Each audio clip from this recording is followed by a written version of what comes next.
Welcome to Nickel City Mafia, where we talk all things Buffalo and then some. We're going to be getting into week 1 training camp. We're going to try to recap it for you folks and get into some big news that's happening on the Nickel City Mafia channel. As always, I'm joined by my co-host over there on the East Coast, right outside of Buffalo, Mr. Jake Podger. How you doing, Jake? Awesome, Mike. I will say I'm going with our other sponsor today. It's either a Blue or a Celsius that I'm drinking. So unfortunately, you will not be seeing me crack open the Labatt.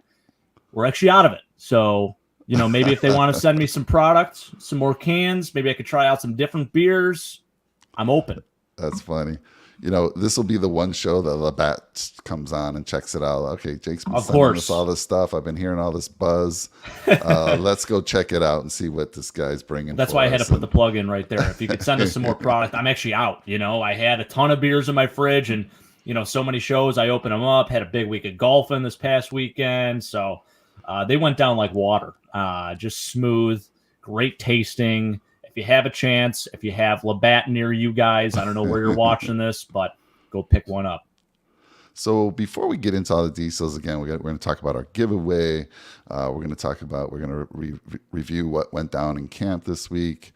And we got some other news about our Discord channel. We'll get into all that. But before we start, I figured it'd be fun to kick off something new this year. We used it a couple times last season, but we're going to call this segment Stump Jake. And he's a big trivia guy. And I think I've talked about this before. I got this for Christmas one year. It's called Buffalo Who's the Man, right? And there's a lot of Bills players, some coaches. We're going to try to stump Jake here. And I'll show you here. Got a good number of cards in there. And I'm just going to randomly pick one, Jake. All right. Let her rip, Mike. I'll be ready for it. Oh, boy. Don't know what you're going to get here. I don't know. There we go. Let me see. Okay. This is interesting. All right. We're going to start off with, we have up to 5 clues. As soon as you know it, Jake, just let us know. You don't have to wait so other people chime in. Well, I remember I got in trouble last year because I gave the answer like right after the first question. You asked one question. I'm like, I know who this is. And you're like, well, this is Stump. Let's read like 2 or 3. This is Stump Jake. So let's go. All right. He's a second-round draft pick of the Bills out of Auburn University. Okay. Auburn. Yes. Do you need me to move? You tell me if you need me to move to the second clue. Second round pick out of Auburn. Go to another clue. All right. Yeah. Second clue. The first clue, by the way, is worth 5 points. This is how the game works if you're playing with some friends and family. Because you get it off the first clue, you get 5 points. Now this is worth 4 points, Jake. Wow. Right, he played 9 NFL seasons with the Bills, Niners, Colts, and Dolphins. Bills, Niners, Colts, Dolphins. Wow. This one's a good one. We're stumping Jake. Bills, Niners, Colts, and Dolphins. Keep going, Mike. Keep going. Wow. This is not, I'll tell you what, there's something going on here. It's not ringing a bell. Led the Bills in rushing each of his first 4 seasons in the NFL. Brandon, that's a great. So they're not linebackers, but Takeo Spikes did go to Auburn. That was actually the first guy I thought of, but he wasn't drafted by the Bills. He was a second round pick, but he was for the Bengals, not for the Bills. And he came over to Buffalo in 2003. But love that. He's a running back. Okay.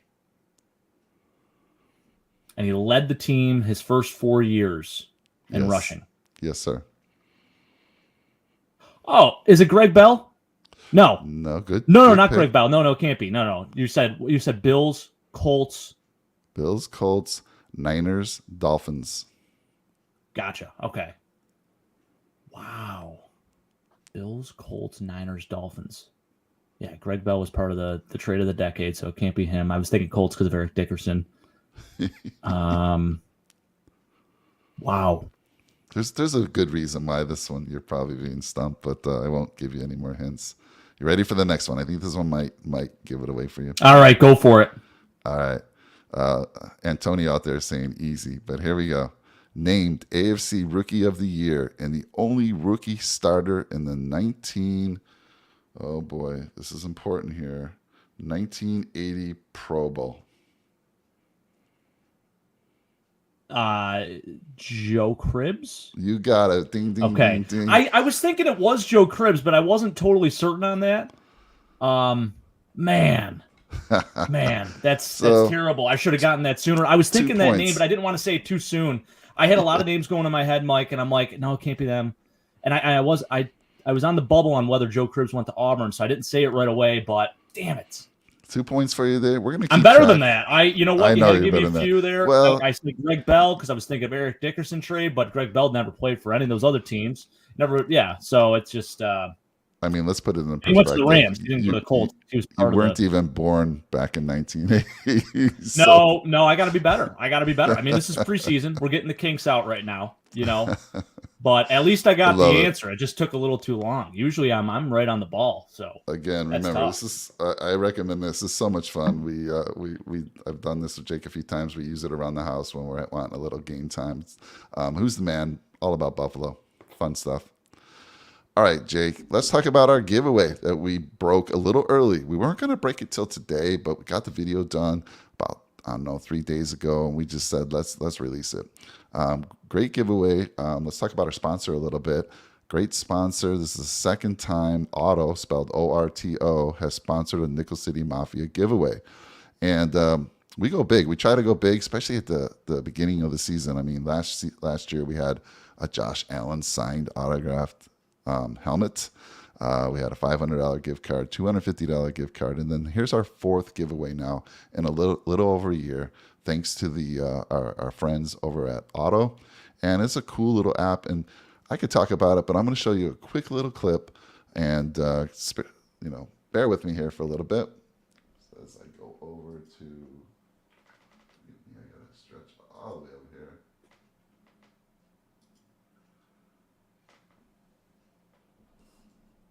By the way, Mike, that new Bills sign looks pretty good in the background. Yeah, Jake finally got me this, my fourth sign over here in the back. It got lost the first time. We had to reorder it. Man, it was, I'm glad it got here in time for this one. So let's talk about Auto a little bit here. Here we go. Bear with us. 25 seconds. Let's go.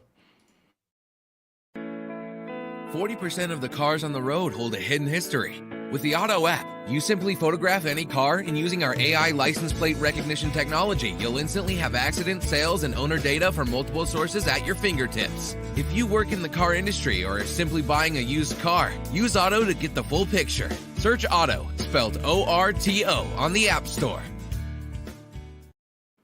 There you have it. Cool app. You can download it on both Android, iOS.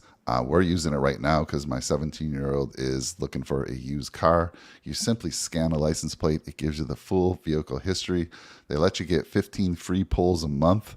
That's fantastic. Most of us, regular Joes who are just looking for a car once in a while won't need that much. But if you're in the auto industry, this is a no-brainer.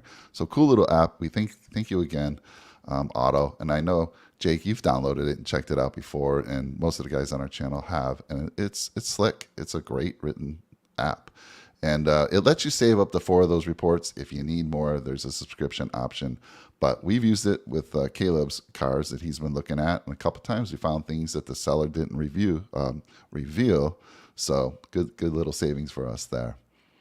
Now, let's talk about what this giveaway is. Jake, it broke 3 days ago. Why don't you tell everyone what we're giving away here on Nickel City Mafia? Well, it's something you don't want to miss out on. I don't know why. If you're watching this, go ahead after this video in the comments section and put your favorite Bill of all time, or put something Bills related, put something fun in the comments. Make sure to include a whole lot of stuff. Give us your thoughts, give us your takes on training camp, whatever it may be, because every chance you comment, every time you do comment on one of our shows, it helps you up your chances to win a chance to get 2 tickets to the Buffalo Bills home opener against the Tennessee Titans on Monday, September 19th. Boy, it's going to be incredible. It's going to be absolutely electric. On top of that, we're going to give you a $100 Visa gift card to use on parking or food or whatever it may be. So, man, I mean, you got to get into this contest. Mike, we've been sharing it a lot on social media. If you follow us on social media, give us a follow there, and we'll be posting more about it as well on there. So definitely got to get into the contest. I mean, it's a great opportunity. The seats are pretty solid. I will be the one transferring the seats to you. I am actually going to the game myself, but I have different tickets. But would love to meet up with you. That'd be a good time. I think it'd be fun for Nickel City Mafia Nation. Maybe get a picture or something. Go through a table. Whatever it may be. Well, that would be funny. I want to see a video of that. Either you going through the table or them going through the table. I love it. Yes. Yeah, it's just like you said. I mean, again, it's a $600 value, and who doesn't want to be at the Titans? I mean, the Titans have gotten the best of us the last 2 seasons. That was in Tennessee. Now they come here, a little bit of a revenge for us, and it's our second game of the season, home opener for Buffalo, but we're going back-to-back primetime games, right? We open the season on Thursday night against the defending Super Bowl champions at SoFi Stadium in LA, September 8th, and guess what, Jake? We've locked in our tickets. I know I was going back and forth.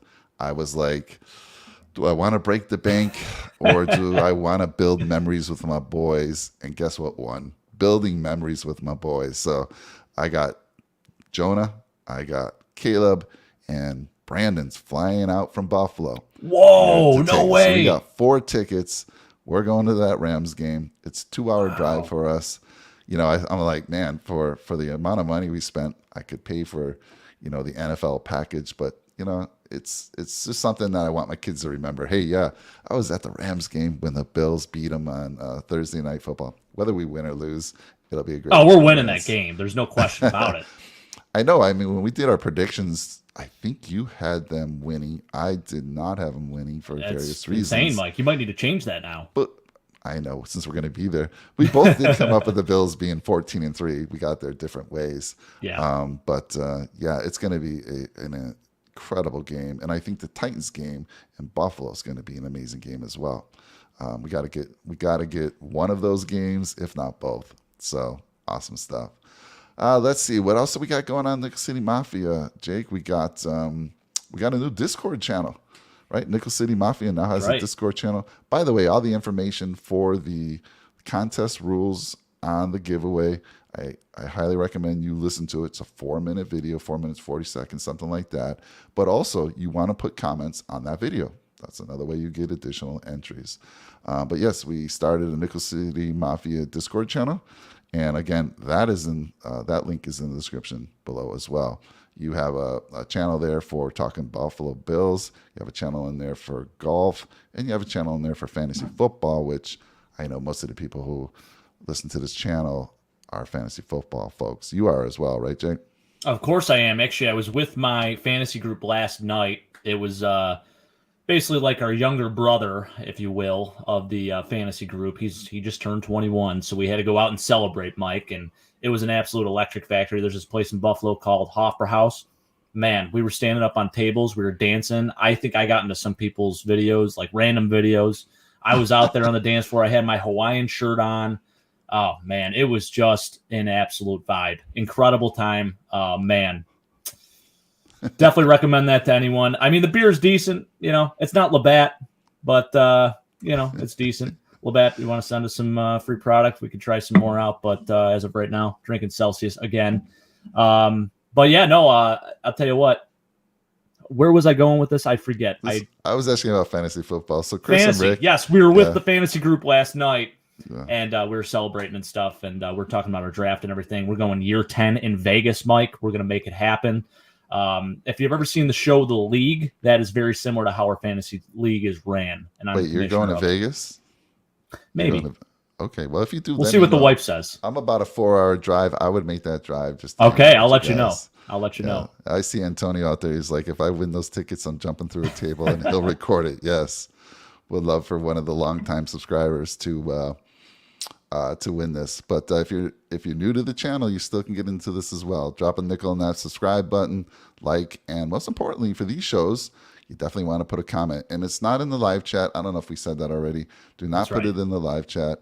There is a distinction there. Just put it in the comment section. And again, random doesn't matter. Tell us your favorite Bill. I asked for that in the first video, but we just want you to engage and just give us a comment. Tell us about your favorite Bills player like we asked in the previous video, or anything that you love about the Bills. So good stuff, and that's the way you get additional entries. All right. Sorry, took a long time there. We stumped Jake. We did stump Jake very well today. Well, you stumped me for a second. I kind of knew the answer in the back of my head. I was too afraid to say it because I didn't want to be wrong, and I sort of already said the wrong answer, but then I backtracked and I'm like, no, obviously it's Joe Cribbs, so. Yeah. So we got Troy out there, our good friend Troy. He's like, I'll go to Vegas too. That'd be cool, Troy. You and I could drive up together and we can put all the bets. I know you're a big Dolphins fan, but we can bet against them. Especially when the Bills play them, because you want to win some money, Troy. You do. You want to win. So, Troy, I want you to know I am actually going down to the Bills-Dolphins game, week 3. So you may need to sub in for me for that show. Or I could do a live cast from Dolphin Stadium or Hard Rock Stadium and, send you guys a few videos, something like that. That'd be cool. I'm going to be putting together, I'm going to take videos when we're at SoFi. I'm going to kind of record the whole event from the time me and the boys leave the house to when we get there. And I'll put together a nice little video to push out to our channel so everyone can check that out. That's awesome. I really think, I expect Bills Mafia to take over at least half that stadium, if not more. I really do. Oh, absolutely. LA and Miami, two of the most fair weather fan cities. No offense, Troy. Yep. Come on. I mean, we're going to be representing. I actually, there's like 10 of us going to this game down in Miami. So I called Hard Rock Stadium, the actual ticket sales office for the Dolphins. And I talked to a guy and he's like, wow, you're not the first Buffalo fan to call me about these tickets. It's going to be funny because you're going to see a lot of Bills fans with Miami Dolphins account reps for ticket sales. So, and I am one of those guys because they offer really good group rates. I was looking at the third-party apps like SeatGeek and Ticketmaster. I usually go through those, but man, the fees are just killer these days, Mike. Yeah, so I you're telling me. Pulled an audible,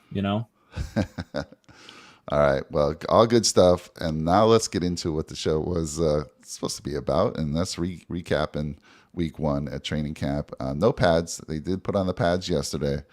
And it's kind of hard when you don't have direct access. But at the end of the show, I'm going to show you some pictures. My son Brandon, his mom, his sister, and his cousin, they actually had VIP passes to training camp on Tuesday. My son's mom works for a company that's somehow connected with the Bills, and they get these VIP passes. So I got some experience, some comments from him, got some pictures from him, and so we'll get into that at the end of the show. But let's start. I mean, Jake, I'll throw it to you. There's a couple of things that popped up, obviously, that Bills fans are very, very interested in, and that's we heard something about Micah Hyde, got a little scared there. And then Trey White. A little bit of an update on Trey White. Not a scare, but a good thing on Trey White. So why don't I throw it over to you and tell me what happened with Micah Hyde and what we know now. Well, it looks like it was just like a hip pointer / bruise. It wasn't anything too crazy. He kind of came down a little awkwardly on an interception, and people were nervous. There was talk of like a cart being involved. Well, there was, but it was like not for the reason that, his season's done and, it's this big ordeal.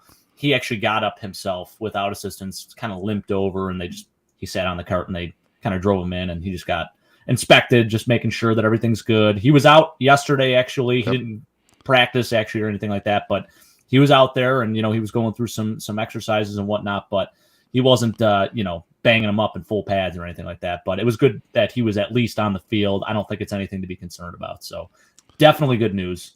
And the second I saw that, I texted Mike and I'm like, oh no, this is not good. And I didn't read the whole thing. I actually was reading Sal Capaccio's tweet about it, and I just saw cart and I'm like, no, I don't want to hear this. That's the worst news you could possibly get, So just glad to hear that he seems to be okay. And you have folks there that are at training camp and they break the news right away. It's on social media instantly. Yeah. And everyone wants to be first to break in that news too. And it was just a lot worse at first than it really is. I mean, he was out there, like you said yesterday, the channel I listened to who actually has access, they said he didn't even have a limp. So he's day to day with that little hip injury, but should be fine. And as far as I'm concerned, this guy's a veteran. Other than just getting in the shape a little bit, I don't need to see him on the field until Same. I said starting keep this day, guy right? out of practice till the regular season. I mean, I don't even care at this point. He's proven enough. He doesn't have to. Well, He's you gonna lead know by it's- example. You be there during practice. Take mental reps. You don't have to exactly. be. You know. And then there was a Trey White sighting this week as well, which looked promising. I mean, he's out there working with the trainers on the sideline. It's on social media. Somebody posted that video, but he looked good. I mean, again, they're being pretty hush hush about the timeline, and my expectation is he's still not going to be there day one. But I don't know. What'd you think of? I'm sure you saw that video as well of what he was doing on the sideline there. Yeah. What's your thoughts there? I think he'll be all right, Mike. I know they're trying to keep everything hush hush, like you said too. But I think the biggest thing that struck a chord was just seeing him sort of mentoring the younger guys and making sure that they got their minds right, that they were doing the right things. And he stayed after practice to help these guys out and, teaching them some different tricks and whatnot. And that is like invaluable to see a guy, an all pro level player doing that. It's just awesome. And I think the best part about this team, I don't really see it around the league as much. I mean, there's some teams that are special. They're close knit, but this Bills team, and I'm not just saying this because I'm a Bills fan or anything like that, but there's something to be said about the unity that these guys have and like the accountability they have for one another. There's just a big difference that I see with them compared to other teams. And, credit Sean McDermott and Brandon Beane for that. But man, I mean, it's a two-way street. The players got to actually want to be a part of it. And you could tell that they want each other to be better. And, yesterday we saw a little scuffle. People are making a big deal of this Josh Allen thing. He gets into a bit of they're saying it's a fight. I've seen different media outlets call it, different things. And it's like, if you've ever played any type of meaningful football at any level, during training camp, things are heated. Guys are trying to, everyone's trying to get better. And the first day of pads, it's the most intense day. So, I get it. Like, you don't want to see your quarterback in the middle of something like that, but I'm glad. I like seeing that passion and that fire out of a guy like that. We're going to be just fine. Him and Jordan Phillips, it is what it is. Like those guys, they probably have already talked about it. They probably already made up about it. I mean, Josh was heated. Don't get me wrong. I guess he interviewed after the fact and he was still a little like perturbed about it, and you could sort of tell. But yeah, that's a totally normal thing. And everyone's like, I see these people like on Facebook and the Bills groups and stuff, and they're like, oh my gosh, we don't want to see that out of a quarterback. What a prima donna, like all this other stuff. No, I love seeing that passion. I love seeing that fire. This is a guy that wants to win. This is a guy that, wants perfection. This is a guy that wants to get better. And iron sharpens iron, Mike. And I think Jordan Phillips, he's looked really good this camp too. So shout out to him. I mean, probably not a great move. You don't want to be touching the quarterback. I know Ed Oliver even kind of rolled up just below Josh's knees like a couple days ago too. And that's stuff you don't want to see. But of any quarterback in the league, Josh is maybe by far the most physical. Well, you went there, and I'll have a comment on that as well. But Trey White, I totally agree with you. He probably didn't need to be at camp. He didn't have to be if he didn't want to be. No, but he was no. there showing up for the fans. And like you said, really working with those youngsters. So that says a lot about him. We already knew he's just a great person all around. And it's just great to see that, as well as the whatever you want to call it, the exercises he was doing. It looked promising. So all good signs there. The Josh Allen thing, I sent you the Twitter clip, right? Yeah, Did you I saw it. To me, honestly, it didn't look like much. I mean, No, it's it's not. funny because Josh scores and apparently Jordan Phillips swiped the ball, right? Swiped at him, hit him in the shoulder a little bit, got him a little heated. And but then I see these other guys coming running in, like jumping, like Gabe Davis jumped like- on top of the pile. yeah, which is just hilarious. like having. I think they were like it looked like a little more fun to me. It was the end of the end of scrimmage for yesterday. I don't know. It wasn't a big deal, but like you said, things are going to get heated, and have no problem with that whatsoever. I'll tell you what, you take a bunch of 20 to 30-year-old men, you put them, first off, they're away from their families. They're away from everyone that they know. It's just those guys. They've been seeing each other on a daily basis for 24 hours straight. Then you add some heat into the mix. Then you add the first day of pads in the mix. Guys trying to make a name for themselves, just a whole lot of testosterone brewing. I mean, that stuff happens. It's very common. It wasn't a fist fight. It wasn't an all-out brawl. No. It was a little, I don't even know if you call it a scuffle. I don't even know. It's like a level below that even. It's a normal thing, and I just like seeing the passion. I like seeing these guys go at it a little bit, get a little physical. And, no one got injured. Everything's fine. And I think people need to quit making such a big deal about it. Yeah, I almost thought for a second, like when I saw the receivers jump on top of the pile, because they were, I mean, That was obviously hilarious. they're having a Actually. little fun with that. Yeah, right. I'm Gabe thinking Davis just no reason up over the top. yeah, I I'm mean, thinking is Josh just being Josh and just pranking these guys, getting a he little might mad be. at them. I don't know. It's hard when you're not there. So talk to me. You mentioned it. Yesterday was the first day with pads, and tell Yeah. me, what's the difference there from week one when you're playing without pads, and now the pads are on for the first time. Yeah, I'm going to use a term that my good friend Aaron uses. He played football at the University of Buffalo, and he said a lot of times back in the day, you would hear all these great things about guys. They look so good. They look so good the first week of camp or whatever. You're not even in pads, and you call those guys short queens, guys that look really good without pads, but then you strap them on. Maybe they don't look as good. So there is a huge difference. I mean, the speed's a little bit quicker. There's some physicality involved. And I think it changes your mentality a little bit. You kind of want to prove yourself, especially if you're one of these younger guys trying to make the roster. I mean, you're going all out, every drill, every play. You can do that without helmets and shoulder pads, but there's a total significant difference when you put on full pads compared to just shells or even just nothing at all, just helmets. So yeah, I mean, tempers, obviously you see tempers flare a little bit, but there's a big difference. That's where you see who's going to make that team and who's not gonna, who's a football player and who really wants to be on the field. Yeah, you're absolutely right. I kind of thought to myself, because I listened to a couple different channels, right? These are channels that actually have reporters that have access to training camp, but they're not able to record or take pictures during certain times, which is funny. So you actually get more information from the folks the fans that are out there recording this stuff because they can. But yeah, you're day to day, it's trying to go through the weeds and all right, you're talking about this guy, and then one day he's doing well, next day he's not doing well. It's okay. Now's the time, right? Now's where the rubber meets the road. Pads are on, but I do think there are some, week one's important, getting timing down a little bit, but it gave one person, I think, a huge edge this week, and that was Isaiah Mckenzie. I mean, look, Jamison Crowder, when we did our receiver show, you had Crowder slotted in 100%. He's going to be the starter day one in the slot. But Crowder has been struggling with injuries over the past few seasons, and he's been on the sideline all week in training camp with some nagging injury that's keeping him off the field. And every time I listen to a show, glowing reviews for Isaiah Mckenzie. So have you changed your stance a little bit? Has Mckenzie taken the lead? Well, and first off, the best ability is availability. First off, Mike. Yes, great quote there. And Isaiah Mckenzie has seized the opportunity 1,000%. He made an incredible catch yesterday in the back of the end zone. I don't know if you saw highlights or anything of that, but man, he looks good. He looks like he's a legitimate receiver.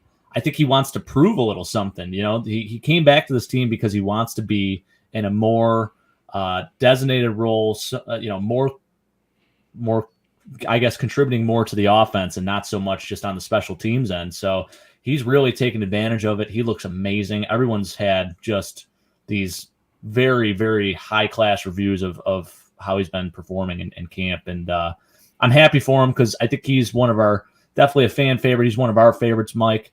And yeah, I mean, Jamison Crowder, I think he does have the chance to be one of the best slot receivers in the NFL, but it's been his basically his kryptonite. He just can never stay healthy. He's so good. He goes so hard. He has 1 to 3 good games every year. And then he just seems to get injured, or as of right now, he's banged up already and it's camp just started. So yeah, I mean, for Isaiah, it's great because he's getting reps and he's playing with the starters and he's looking great. He's shining. But for Jamison, a little bit of concern probably for him. He's probably thinking, well, I really got to show something when I get back on the field and, start taking some reps. Yeah, I think it's, this kind of goes back to last year when I was in Buffalo visiting you and your dad, and we went to the place where Isaiah Mckenzie was having his live show, which was so cool, by the way. And your dad, took the mic and asked Isaiah, hey, we want to see more of you on the field. Why aren't we seeing more of you? And then he had that great game against New England last year, huge game when we really needed him. And then people were kind of just overlooking him again. Comes training camp, started this, not started the season quite yet, but and he was kind of it's you saying Crowder, people talking about Khalil Shakir, because he does bring a lot to the table as well, and I do think he's going to have a huge impact this season. But a lot of people are kind of overlooking Isaiah, and that's not just you, me. I mean, it was all these shows that I listened to across the board, everybody. But they're changing their tune a little bit, and it's like you said, the availability is huge. And Isaiah, who's worked with Josh the longest on our team at the receiver, right? That would be Isaiah, right? He's got the most. He's worked with Josh the longest, and so that says a lot. And I have no concern at all if Isaiah is in that slot day one. I think he's so fast. We saw that, right? New England had no answer for him. Yeah, they had no answer. Now I know they were they were refusing to double up on him, but and he took full advantage. Advantage of that. Advantage of it. He's just so fast. You can do so much with him. So yeah, out of the camp battles, this is one that's kind of pivoted a little bit. It's changed a little bit after week one. Can Crowder come back? Sure. Not with the pads on, like you said. Everybody looks good without pads. Let's get the pads on. Short queens. Right. Let's see how everyone does with the pads on. Are there any other battles that we talked about maybe some surprises? I know for me, I said the cornerback situation would be interesting. I wasn't sold 100% on Dane Jackson, especially if that's, again, I'm going to think worst case scenario, Trey White doesn't start against the Rams. Who do I want on the field? Well, Khair's going to be there. He's a rookie. Again, he's a rookie. He'll contribute, but I'm scared against this Ram team who is very, very good. They added Allen Robertson, Cooper Kupp, obviously best receiver in the league last year. Going to be tough. And I know that you always say those front guys are going to help us out there. We're not going to give them time to get the ball to these guys. That's right. But my concern was Dane Jackson mostly. And, I've heard good things about Cam Lewis. At one time, Jake, wasn't Cam Lewis in line to be, wasn't it looking like he was going to be the starter maybe a couple seasons ago, and then he got hurt. And I've heard good things week one about him as well as McLeod. So that's the one battle. Is Dane Jackson a shoe in there? Probably. I think he is. Yeah, I think he is. But there definitely is a battle for that added depth. A guy that can kind of rotate and come in and still contribute, play special teams as well. I've heard good things about Cam. He actually is he's got a special place in my heart. He went to the University of Buffalo, Mike. He trains at the same facility that I train at, believe it or not. I'm training with pro athletes. It's freaking wild. I train in the adult group, though. I'm not with the pro athletes. But it's kind of cool. You see how hard he's been working this offseason. And from what I've heard, he's looked pretty good. So he also has a lot of experience on this team. He knows the system. Obviously, there's a reason he's stuck around. Sean McDermott, I think if there's anyone that's really good at developing corners, it's Sean McDermott. You've seen it throughout his history as the head coach here, even dating back to the Philly days when he had those really elite corners. You go back to Bobby Taylor and Troy Vincent, Lito Shepherd, Sheldon Brown, those guys. The way he was able to develop those guys, super impressive. So that's always been one thing with him where I think he really knows the secondary position. And you look at us right now, we're maybe deemed as one of the best secondaries in the NFL, and there's a reason for that. Going back to, let's continue with corners, and then I'll go back to the receiver position because I want to elaborate on that a little bit too. Okay. But with the corners, you talked about Khair Elam a little bit. And boy, if there's anyone that I expected to maybe get into a fight, it's this guy. I guess he was going at it right from the get-go with Steph Diggs. They sort of got close at the end of one of the one-on-one plays, and they sort of went at it a little bit. But you love hearing that from a rookie. We already knew that he's pretty physical. He likes to attack guys, and he commits pretty hard. And I think that was. You saw a little bit, the first couple of days of camp, he struggled a little bit, but he picked it up. And from what I've heard, he's looked really good. And you just love hearing from a rookie that he's not afraid to go after, a top 5 receiver in the league. It's just an iron sharpens iron, Mike. I'll keep saying that, iron sharpens iron. So, man, he's only going to get better. And boy, for a rookie, you just love hearing stuff like that. Yeah, one thing coming out of the draft, one thing you heard about him was he's a little handsy, right? Could get called for some pass interference. More than we'd like. And so I don't know if you saw the picture. They had boxing gloves on him. Yeah, yeah, I saw that. He Yeah, had some boxing gloves on him, so yeah. he couldn't really hold anyone. That's great. No, that's a great drill. Yeah. That's a great thing to do because it makes you not rely so much on your hands and grab at the guy. You got to really trust your instincts and Yep. stay with the guy. Watch his hips. That's what you do. You watch their hips.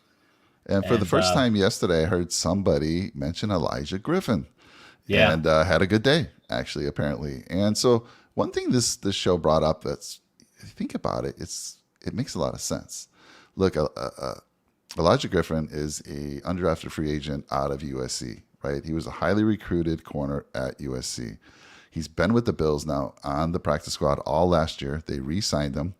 And you've already mentioned how well that the coaching staff brings these players along, these undrafted free agents. I mean, was Levi undrafted, or was he like a late round? Yep. Undrafted. Incredible. So you see what they've done with these folks that are picked late in late rounds and or undrafted. And the show said, look, it makes sense if you're not hearing a lot about a guy, let's say it's Elijah, not hearing a lot about him, maybe he's doing such a good job that no one's throwing his way. Like if you're playing corner and no one's throwing your way and you're not breaking anything up or you're not getting an interception, might be a good thing that their name's not being talked about on these shows, right? Sure. So that made a lot of sense from a corner standpoint. And you know me, I'm still pulling for Elijah. I think no matter what, I'm not sure Elijah's going to slip to the practice squad this year. I really don't. If he doesn't make the team, I think the fact that he's worked under our system for over a year now with the best of the best, and I'm not sure he'll clear waivers. That's just my thought. So I agree. I'm still hoping he somehow manages to make this squad, but if he doesn't, I think he's gonna make the squad. You know, someone's gonna pick him up. Yep, I could definitely see that, Mike. I think we just have right now we're in a situation where the depth, those guys are so close in talent, and they're all very capable of making the team that anyone that doesn't and gets let go, they're going to be picked up very quickly. Like they're going to be on the waiver wire for maybe a few hours, and then they're going to get picked up. You wanted to go back to the receivers. Yes. Yeah. I wanted to talk about receivers a little bit because we, we're mentioning that Jamison Crowder's sort of been sitting out. Isaiah McKenzie been seizing his moment. Khalil Shakir, I've heard, has looked really good. But then there's another guy, and we're not talking about him. I even didn't mention him in our receiver show. And, that was before we signed him, I think. But the last show we did, talking about training camp, I just barely remember to mention his name. And this is a guy that has been in the league for what now? This is his 10th season, Tavon Austin. So I was talking last night about the potential lack of depth that we have at receiver because our first three probably solidified, looking like maybe Isaiah might be that guy now, but at least between the two, Isaiah and Jamison, we're going to have I think a pretty solid slot receiver. But then after that, who do we have? Like if someone goes down, who do we have? And you sort of look at who we have on the roster at the moment. Khalil Shakir is definitely, I think, the front runner for a chance to be a role player, a guy that's going to be rotated into the offense, a guy that's going to find a place. But then you have Marquez Stevenson. You still have Jake Kumaro. He's more on special teams.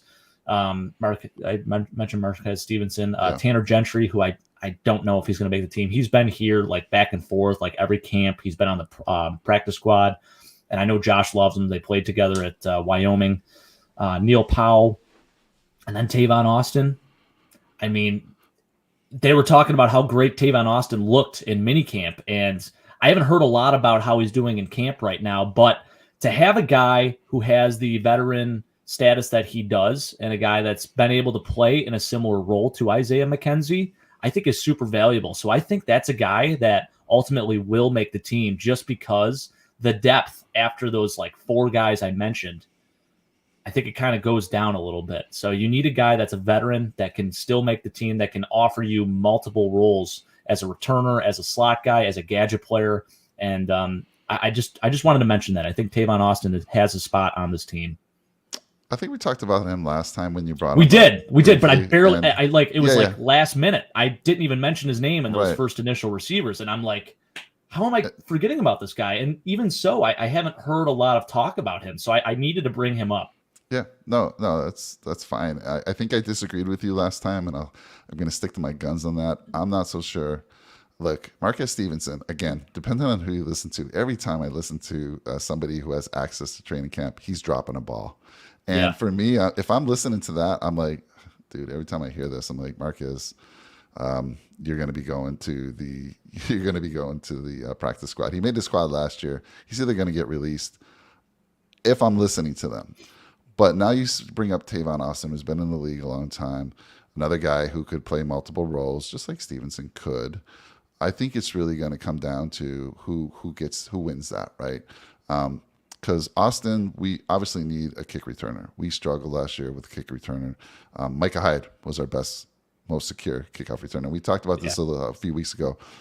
From a kick returning standpoint, all I want is a guy that can secure the ball and get it back for us, right? Get it into our offense's hands. Get it into Josh Allen's hands. Don't fumble the ball. Don't give it away. Once in a while, maybe make a play. And Micah Hyde, when he came in, you felt good, right? When Micah Hyde was back there, did you ever have any concern? No, I never did. He's just a center smart fielder. He was like, I'm staying away from the ball. If it's putting me in jeopardy at all, he'd make a fair catch a lot of the times. He almost returned one, actually. So make a play for me once in a while. I don't need you to be too fancy. Not with this offense. So I just need a guy who can really secure the ball. And if Marcus Stevenson's not doing that, from what I've heard, there's no way he's going to get that or get that last position. But I'm not just tossing him aside yet. Again, Tavon Austin, he's been in the league, like you said, a while. Was a number one draft pick back in 2013, and I don't know. He just hasn't panned out wherever he's been for whatever reason, and I'm not sure. Does he bring that much more than a younger guy? Speed-wise, they're probably the same. Size-wise, they're probably the same. I would imagine Marcus is even a little taller because Tavon's a short little guy, right? Tavon's little, yeah, he's very little. So we'll see. That'll be interesting. That's one of those battles that I think is going to come down to who secures that kick returner spot. And I know you think Tavon Austin, so. Fair. It's very fair. So and then Isaiah Hodgins too. I failed to mention his name. Yeah. That's intriguing to me too, because the outside receiver position, I don't know what happens there. And I hate to talk about potential injuries, but Gabe Davis and Stephon Diggs are shoo-ins. They're the 1 and 2, right? So who is for outside guys? I think we have a lot of slot guys on this team. But who is that other outside guy? Is it Isaiah Hodgins? He's a bigger body guy. He's 6'4", 212-ish. I know he's worked a lot on the outside. He's also played a lot of slot. So maybe that kind of makes a spot a little bit more open for him just because of that, because we sort of lack depth at the outside receiver position. I know Khalil Shakir, mainly more of a slot guy, but also can be used as a deep threat. So, yeah, I don't know. That's going to be very interesting to me, too. So just talking camp battles, I think the receiver position still kind of remains on top of the most intriguing camp battle position for me. I think Kumaro could also fill that outside role. I think, he can. Obviously he's a big part of special teams, and that's probably why he made the team. And, we haven't really seen him at that receiver spot, but, who loved him? Who loved this guy and hated to see him go? Aaron Rodgers. And we got to see him a few times playing games with Aaron Rodgers. So he's a bigger guy, not very fast, but big guy, and probably could fill that role as well. So, yes, you're right. It'll be interesting because you're right. Most of those slot receivers are not receivers that you would typically think would play on the outside, right? Because they're all – Khalil's probably the tallest of the ones that we've mentioned. But it'd be interesting for sure. So, good battle. Those guys are shiftier too. They're better for more intermediary routes, like the crossing over routes or pivot routes, stuff like that, option routes. Whereas the outside guys, you want to sort of throw them a jump ball or maybe back shoulder or a comeback route, those types of routes. So a little bit different. The position is certainly a touch different, especially this day and age in the NFL. All right. And then I wanted to get into just some miscellaneous camp notes.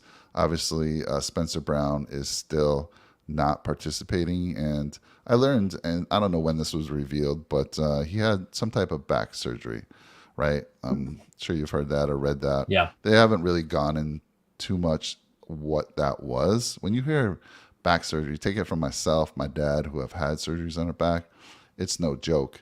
And you're talking about a 6'6" guy 300-pound or close to 300-pound, taking on 350 guys, or not, sorry, those defensive guys are a little lighter, but still, you're taking on big guys. That back needs to be in good shape. So it's a little concerning. Spencer Brown's not getting reps right now, especially with the pads on, and I'm not sure when that will be, and that will be a concern at that right tackle position, because what I've been hearing in the camp, week one, no pads, the tackles have struggled. Mm-hmm. Your boy Tommy Doyle, he was really struggling. really struggling. Questenberry doing okay, but even he's been playing some guard too, from what I've been hearing, at least. Yeah. So that's kind of, for me, becoming a bigger concern.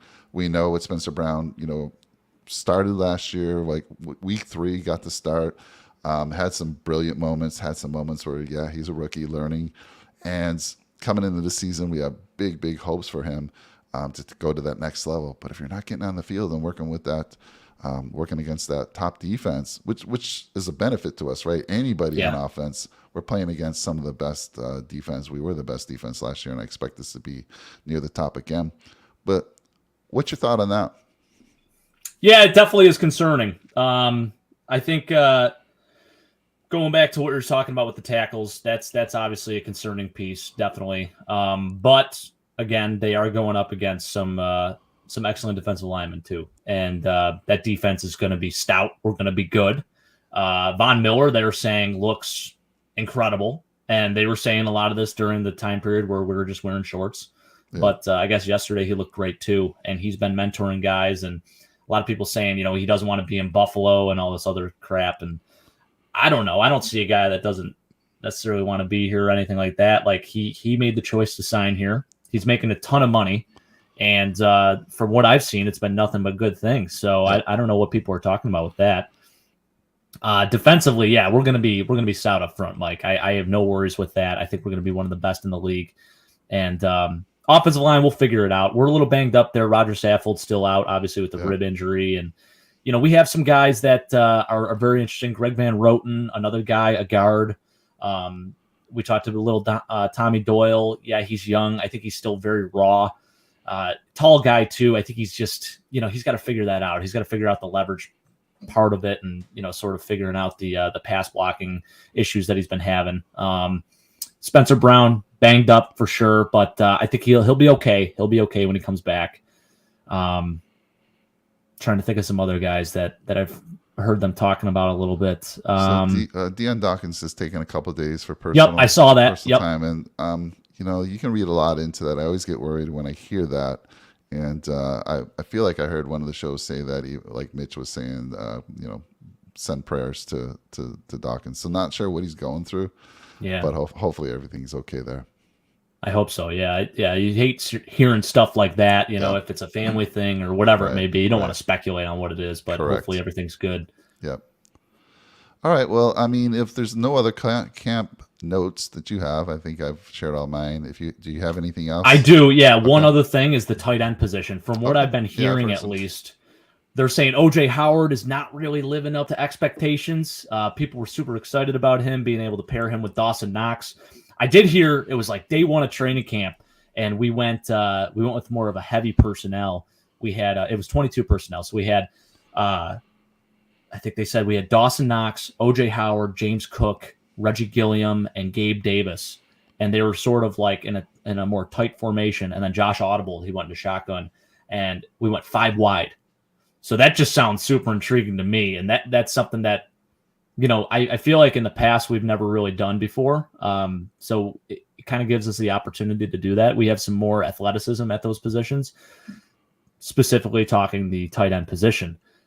So going back to OJ Howard, I heard that he's been dropping a couple passes and, just routine plays, like just these, these seam routes. He had like a back shoulder pass that he dropped, and people haven't been super impressed with his performance as of late, but he has the talent. The guy was a first-round pick for a reason.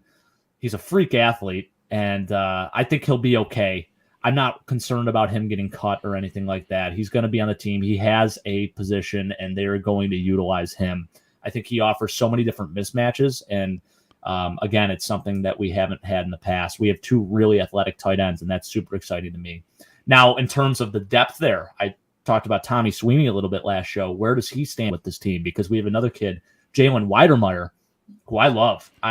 He tested very poorly at his pro days, and I think it ultimately caused him to go undrafted. But I think the potential for him is through the roof. I'm still very high on him, and I love Tommy Sweeney to death, but might be one of my surprise cuts during camp. So we'll see what happens with that. Wow. So while I don't know if you'd call it a surprise either, but it's really, So OJ Howard, like you said, yes, I've heard the same thing. Getting some negative press this week, but the guy who's been getting good press on the tight end side is Sweeney. Yeah. And, going back to last year, I'm a Sweeney fan. When Sweeney can play, and he's had injury issues, health issues with COVID, and then, of course, he seems to always get dinged up. But when he's on the field, man, the guy is just solid. No, he's been great. From a receiver perspective, guy's got great hands and makes catches and makes plays. And so it'll be interesting. You're right. I have to believe. I would hate to see him go. I love him. I think he's great, but there's no way he'll be, make it through waivers. If he doesn't make the team, he's too good of a player, a tight end position to be on a practice squad. So we'll see. That's interesting. You're right. I do think I would say OJ Howard has the edge. We'll see. Oh, absolutely. Yeah, he's going to be on the team. I think he'll get through. He'll work through those kinks. I mean, it happens. Right. Coming to a new organization, and he's also coming off an injury too. So I feel like he's just sort of working the kinks out. He'll be all right, and I think he's going to be very involved with the offense. Also, in addition to him, they are saying Dawson Knox just looks phenomenal. I mean, just a very solid camp again. 3 straight years for this guy, and he's just going to keep going up. So really, really happy to hear that. Nice. All right, well, let's talk about a little bit of fun. Day at training camp for my son and his mom and his cousin and his sister, and started on Tuesday. Like I said, so this is funny.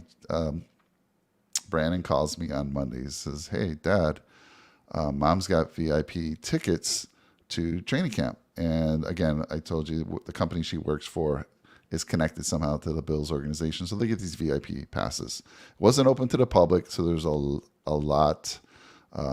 There's fewer people out there, right? Those training camp days, man, those stadiums were packed. That stadium was packed.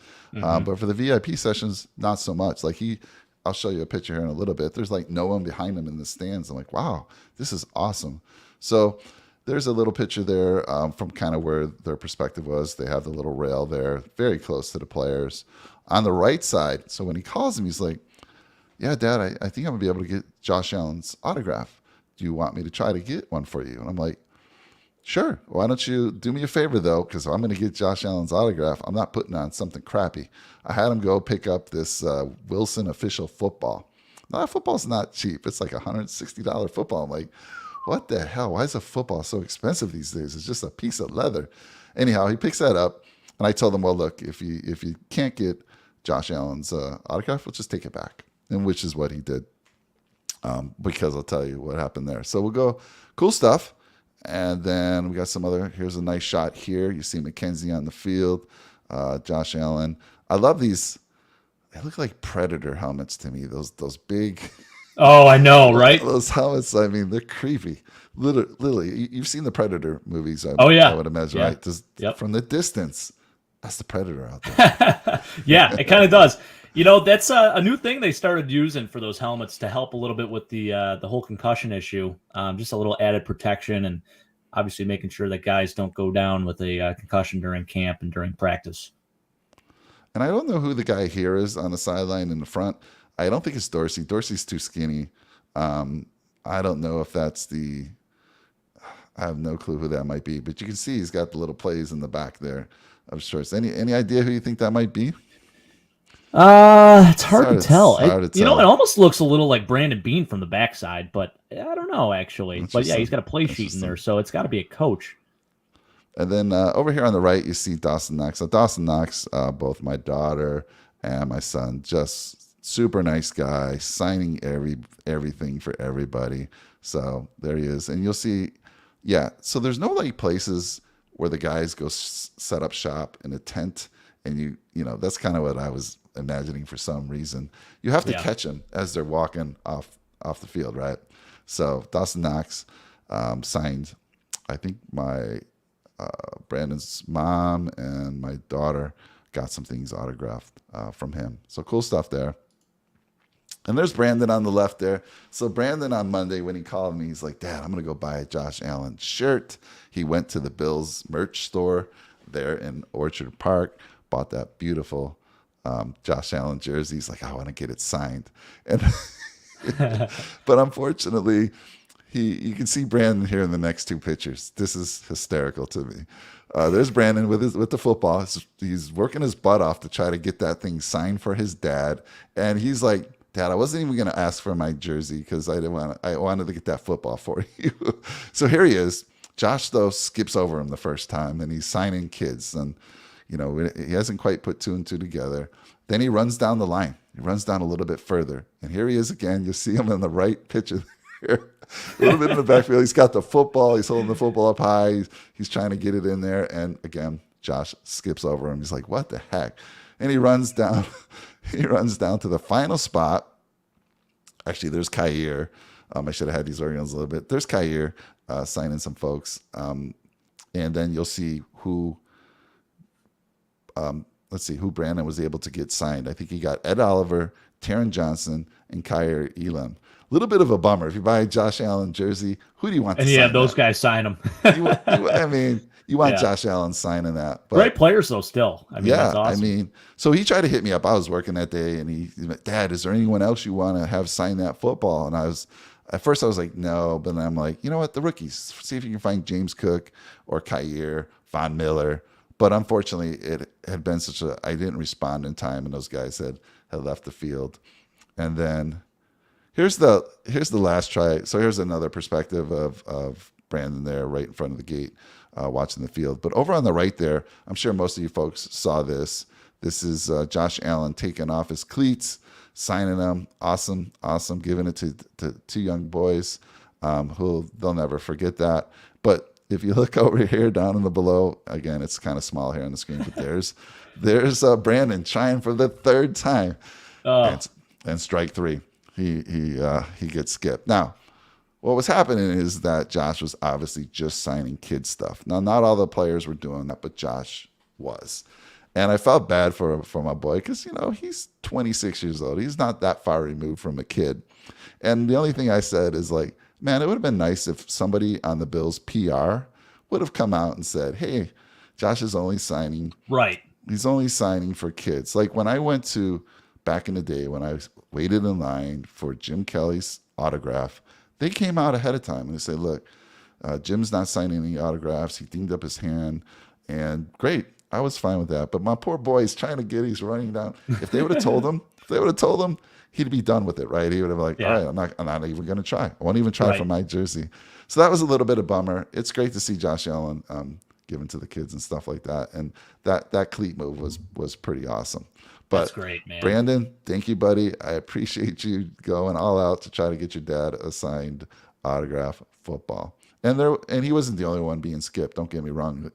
I don't have the pictures, but there's some other adults that are in the frame, and they're getting skipped over as well.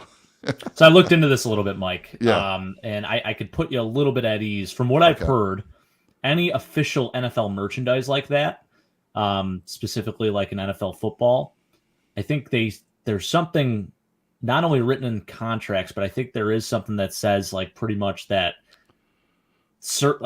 Josh Allen, I'm assuming there's probably something written in there saying that he's not technically allowed to sign those too. Mm-hmm. And that's because they use those footballs on a lot of auction sites and NFL Shop and stuff like that. So there's probably something in his contract or whatever it may be that prohibits him from actually signing a ball like that. On top of it, I know he made it a point to pretty much just sign kids footballs, and he probably is thinking in the back of his head, if I sign this football for a kid, that kid's going to appreciate it so much more than maybe someone who's a little bit older who might profit off of this and might not really get the joy that a little kid would. So I get it. Josh can do no wrong in my book. We're going to give him a pass on this one. So Brandon, man, I know you worked hard to try to get those autographs, and man, I'm sorry you couldn't make it happen, but don't worry. We're going to have Josh on the show here in the future, and things will be good. Yeah, no hard feelings against Josh. I'll have to, if I want that ball signed by him, I'm going to have to pay big money, I guess. Yeah. And I get it. You and I were talking, it's like, is it just for the kids, or actually is he recognizing that I think it's both. It is an official football and he's just skipping over it? And I said, well, it would have been nice that Josh just look at you and say, sorry, man, I'm only signing for the kids. But all good. You getting to be. They have those autograph footballs they sell do. at camp, and not that they're cheap, like they're obviously cheaper, but I feel like those are more, I guess, appropriate for the players to sign than just an official NFL Wilson ball. So it sucks, Mike. I know, and I was hoping you guys could get that autograph. That would have been great. But I knew it was going to be a long shot. I mean, I really didn't know what the experience was going to be, but when he showed me that he, let's see, brings up, look at this picture of him there on the left. Right. There's no one in those stands. I'm like, dang, dude, this VIP thing is pretty cool. You're going to have a good chance. But all good. Looks like the Washington Commanders practice. You see that? I heard a lot. I heard more than just that. More a couple other teams too. But you know what my wife told me the other day? She's like, because of who she works for, she has the ability to get us into training camp for the Rams. No way. And I'm thinking it might be cool to take my son, but maybe I could take some notes and send it over to the Bills coaching staff of what I'm seeing out there on the field. Oh, wait a minute, Mike. Right? So that is brilliant. I love that. So I think I told my wife that, why not? If we can get tickets to SoFi Stadium ahead of time, ahead of the game, let's go scout it out. Well, you got to do it. Actually, I don't even know where they're having camp, honestly. I think it's University of California, Irvine, I want to say. Okay, then that's even, that would make sense because that's close to where she works. Yeah. And that's about an hour. It's about an hour for us, so not too far at all. You might need to do it, Mike. So I think we're going to do it just for the experience, and then again, maybe we can learn something that'll help us in the game. Wow. Wouldn't that be crazy? Something came out like breaking news from like NFL headquarters saying that Mike Thornton has been indicted in a new, not Deflategate, but they call it something else, where this guy's, I do wonder, that's actually a good point. Do family members that maybe live out of state or close to teams that, we have on our schedule, do coaches maybe send them to camp or whatever and maybe have them film? Because the fans can film. The media, like the official media and the press that are there, they can't film. So they can't, correct. It makes you wonder, Yeah. They started their camp later than the Bills. The Bills, I feel like, were one of the earliest. One of the earlier. Right? Yeah. So we might try to do that. I got to check with the wife, but she brought that up to me like 2 days ago. And I'm like, that'd be cool for Jonah to at least go there. That would be cool. And, Super Bowl champs and who we're going to be playing against. So we might do that. Cool stuff. Just don't wear Bills gear. I always say, Jake, what did I say to you before the show started? It should be a quick show. Hour and 3 minutes in. And we're over an hour. We just can't do quick shows no matter what. But again, we want to thank all of you out there in the channel. Great to see you again. Get into that giveaway. All you got to do is subscribe and put a comment, and not the live chat. Put it in the comments for all our shows, and actually go back to the official video as well. Put a comment there. And all our shows running through August 28th, because that's when we're going to announce the winner. And we're doing something cool. You have a possibility to get multiple entries into that giveaway. So should be fun. Smash that like button. Drop a nickel on that subscribe button. We appreciate it, as always. And then we have Tuesday, our first, finally, it's scheduled. It's out there. Fantasy football. Our first show with Chris and Rick. And then Rick's going to follow up. And that show's going to be about the rookies that got drafted, right? These are the rookies that got drafted. And based on who they were drafted by, how you should be, looking at them from a draft perspective in fantasy football. So good show there. And then Chris and I are going to do a show. I'm working on the material. It's going to be a quick 30 minutes. But Chris is involved in all these different types of leagues, which I had no clue even existed. So he's going to try to get on live, and we're going to go through the 4 or 5 different types of leagues, just kind of give you a little bit of information on what you should be doing to prepare for those type of leagues. Because I was burned last year. I got into a league that I thought was a standard league. Turned out you could start 2 quarterbacks. I'm like, what? Who does this? This is not realistic. Who starts 2 quarterbacks in a league? Super flex. Right, exactly. Yeah. And I didn't even know that after the draft, unfortunately. But with Chris and Rick's help, I was able to at least compete. I actually won my division, but I was so dinged up by the end of the year that I couldn't hold on to it during the playoffs. So that excited to see that show. Hey, if he can teach me how to get into these other leagues, then I might just do it as well. Because typically I'm in 1 fantasy football league. How many leagues are you typically in? Oh my gosh. This year I think I'm going to be in 6. So I am commissioner of one of them. I am like, I guess a co-commish of one of them. The other ones I'm in a dynasty league. I'm in just your regular standard league. Yeah, there's a lot. It's a lot to keep up with. It's almost too much. I almost like just having like 4 teams because anything after 4 I feel like is a lot to manage. And then you're battling because you have players on one team, players on another team, and maybe they're facing up against each other. And it's hard to root for. You just, at that point, you can't even root for anyone. You're just kind of hoping, you just hope that everyone goes off at that point, Yeah. So, yeah, but it's fun. We have our draft for the league that I was talking about. So we got together last night and, we're hanging out, having a few beers. We're talking through it a little bit. So we're doing that draft on September 3rd. So a little bit later this year, Mike. So after preseason, rosters will be finalized week before the regular season starts. 5 days. Yeah. 5 days before the Bills game. And, nice. That'll be fun. That'll be really fun. And I'm curious to see how soon Josh Allen goes in our league because, man, quarterbacks are valuable. It's a 6-point passing touchdown league too. Boy. Their value is a little bit higher. Nice. And let us know if you're going to Vegas. That'd be cool. Maybe Troy and I can trip so up there we're on I think this is year 7 of the league. We said year 10. We got to make it to Vegas. And if you've ever seen the show The League, they go to Vegas. They have like NFL players show up as like guests and all that. And last year we actually had there's an app called Cameo, and I went on it and I got a cameo from Reed Ferguson. So he announced our first overall pick last year, which is pretty cool. Nice. I also forgot, and I shouldn't. We got Chris and Tony, not Chris and Tony, but Rick and Tony, who do a golf show every Tuesday. Yes. Been having some success lately, so check out that show. So all good.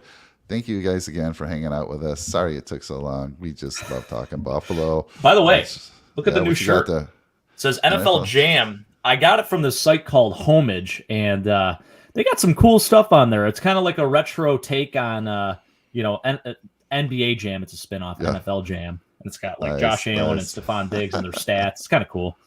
So had to buy that. I mean, why not? Right? Yeah. Also, remember, we have our Discord channel now, so join that. The link's in the description. The link's in the description about the full details of the contest. So lots of big stuff going on here in Nickel City Mafia. Big year, big year. We got Jake's going to be at 2 games this year. I'm going to be at the Rams game, so that's going to be cool. I'm going to film it, record it, try to put a video together for everybody. Going to be a lot of fun. So, Jake, awesome. Thank you as always. Always a pleasure talking with you, and you always do a fantastic job. So thank you guys. Thank you, Jake, and everyone else. Take care. Go Bills. Let's go. Bills, baby.